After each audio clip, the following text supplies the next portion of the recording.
जय श्री कृष्णा दोस्तों, कैसे हैं आप लोग। मैं आशा करता हूं कि आप सभी अच्छे होंगे। भगवान श्री हरि की कृपा आप लोगों पर सदा बरसती रहे। दोस्तों, आज की कहानी बड़ी ही धार्मिक और मार्मिक है।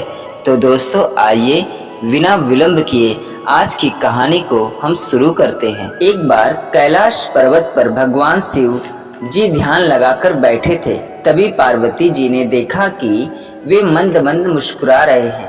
पार्वती जी के मन में प्रश्न उठा कि आज महादेव ध्यान मुद्रा में भी क्यों मुस्कुरा रहे हैं।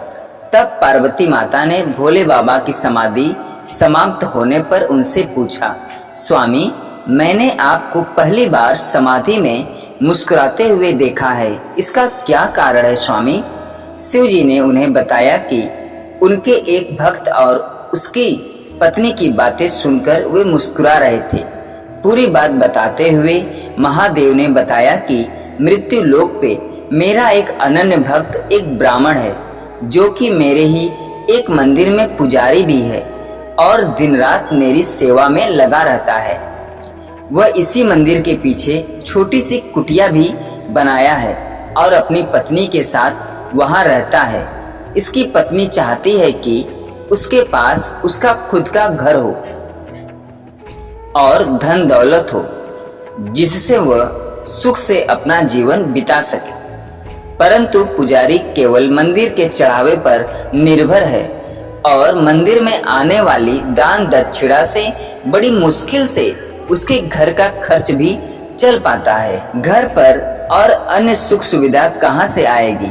पर वह दिन रात मेरे से अपनी पत्नी का सपना पूरा करने का अनुग्रह करता है, प्रार्थना करता है कि हे भोलेनाथ, हे प्रभु, मेरी पत्नी की सारी मनोकामना पूरी हो जाए। आज उसकी पत्नी ने उससे ऐसी बात कही कि जिसे सुनकर मैं मुस्कुराए बगैर रह नहीं सका। तब पार्वती जी ने पूछा, ऐसा क्या कहा उसकी पत्नी ने प्रभु, जो आपका ध्यान भंग हो गया। शिव जी ने बताया कि उसकी पत्नी ने आज उसे ताना मारते हुए कहा है कि जिन भोले शंकर की तुम दिन रात सेवा करते हो और उनसे मेरे लिए घर मांगते हो, रुपए मांगते हो, धन दौलत मांगते हो, उनके पास तो खुद का घर नहीं है, खुद का रहने का ठिकाना नहीं है। वो तो खुद कैलाश पर्वत पर रहते हैं, तुम्हें कहां से घर देंगे। बस यही बात सुनकर मैं मुस्कुरा रहा था। इस पर पार्वती जी को बड़ा आश्चर्य हुआ। उन्होंने कहा, स्वामी, यह बात सुनकर मुझे बहुत बुरा लगा। वह आपको ताना मार रही है और आप मुस्कुरा रहे हैं। आप उसे एक घर और सुख सुविधा दे दीजिए जिससे वो आपकी निंदा न कर सके। इस पर शिव जी ने कहा, पार्वती, यह मेरे वश में नहीं है। ये सभी प्राणी तो मृत्यु लोक में रहते हैं, अपने पिछले जन्म के और साथ ही इस जन्म के कर्मों का फल भोग रहे हैं और जैसे ही इनके कर्मों का फल इन्हें मिल जाता है, उन्हें सभी प्रकार के सुख मिलना शुरू हो जाता है और अंत में वे मुक्ति पा जाते हैं। इसलिए इसे मृत्यु लोक कहा गया है। मनुष्य बार बार जन्म लेकर अपने कर्मों का हिसाब चुकाता है। यही कर्म भूमि है, बिना कर्म के गति नहीं है।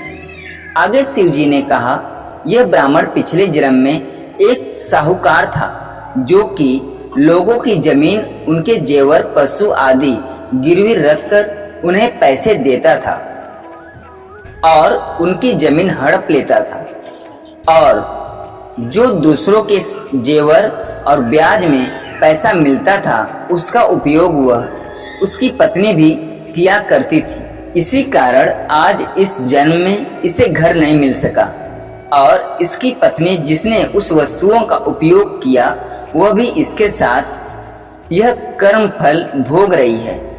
इस जन्म में यह मेरी सेवा कर रहा है, जिससे इसके कर्मों के फल में जो कष्ट मिलने थे, वे मेरी भक्ति के कारण इसे नहीं मिल रहे हैं। इसका जीवन शांति से कट रहा है, पर जब तक इसके कर्मों का हिसाब पूरा नहीं हो जाता, इसे घर और अन्य सुविधाएं नहीं मिल सकती। यही विधि का विधान है देवी पार्वती। तब माता पार्वती जी ने कहा, यह तो ठीक है प्रभु, पर उसकी पत्नी जो आपकी निंदा कर रही है, उसका क्या। तब शिव जी ने कहा, संसार में जैसे जैसे कलयुग का समय निकट आता जाएगा, मनुष्य भगवान की भक्ति करने के स्थान पर उनकी निंदा करने लगेगा। यह सृष्टि के आरंभ में ही लिख चुका गया है। जो व्यक्ति इस कठिन समय में मेरी सेवा करता रहेगा, प्रभु की सेवा करते रहेगा, उसको इस मृत्यु लोक से मुक्ति मिलना ही मिलना है और एक दिन उसे मुक्ति मिल ही जाएगी। जय श्री कृष्णा। दोस्तों मैं आशा करता हूँ कि ये कहानी आप लोगों को बहुत अच्छी लगी होगी। अगर दोस्तों कहानी अच्छी लगी हो तो कमेंट में जरूर बताइएगा, और चैनल पर नए हैं तो भगवान श्री कृष्ण के लिए, प्रभु राम के लिए, भगवान भोलेनाथ के लिए, माता जगदम्बा, माता सरस्वती के लिए, माता पार्वती के लिए चैनल को लाइक शेयर सब्सक्राइब जरूर करिएगा। पूरा वीडियो देखने और सुनने के लिए धन्यवाद दोस्तों।